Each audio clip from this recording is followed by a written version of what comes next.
दर्शकों, जबकि वाणी स्पष्ट कह रही है, सतगुरु बाह पकड़कर ले चले अपने देश, और ये अज्ञानी नितिन दास कहता है कि न कहीं आना है और न कहीं जाना है, बस अपनी आत्मा में समाना है। दर्शकों, अब आप ही विचार कीजिए, इस अज्ञानी के अज्ञान को कहां-कहां तक रोएं।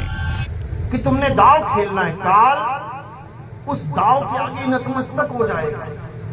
काल किसी मंत्र से नहीं डरता, भूल जाना।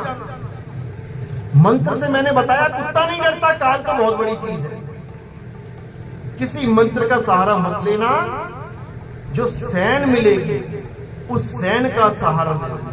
सतगुरु सैन सहारा हो, और जिसको सैन मिल गई समझ लो उसको सतगुरु मिल गए, और जिसे मंत्र मिल गए समझ लो उसे गुरुआ मिल गया।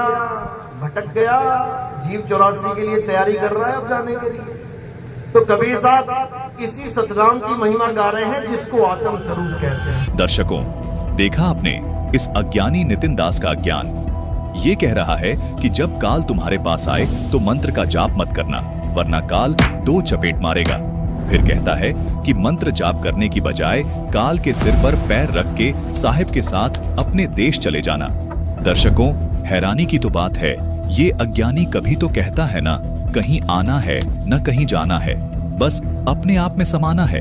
फिर अब ये किस देश में जाने की बात कर रहा है, ये इस अज्ञानी से कोई पूछे।